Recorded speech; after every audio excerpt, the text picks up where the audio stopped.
শাকিব খানের তুফান সিনেমা বাংলাদেশ এবং কলকাতায় একই দিনে মুক্তি দেওয়া হবে, কিন্তু এই সিদ্ধান্তটা একটা ভুল সিদ্ধান্ত।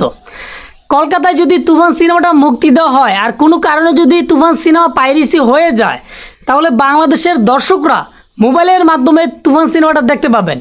এমনটাই যদি হয় তাহলে দর্শকগুলা তুফান সিনেমাটা হলে গিয়ে দেখার সংখ্যা অনেক কমে যাবে।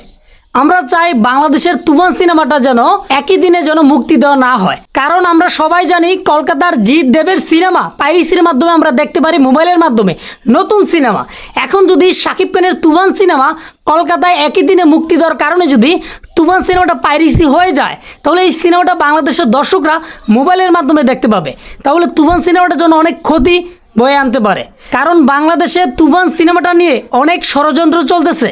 এখন যদি পাইরেসি হয়ে যায় তুফান সিনেমা, তাহলে তারা মোটামুটি হাসবে, কারণ আমরা সাকিবিয়ানরা চাই বাংলাদেশ এবং কলকাতায় যেন একই দিনে তুফান সিনেমাটা মুক্তি না দেওয়া হয়, কম করে হলে যেন 2 সপ্তাহ পরে যেন তুফান সিনেমাটা কলকাতায় মুক্তি দেওয়া হয়।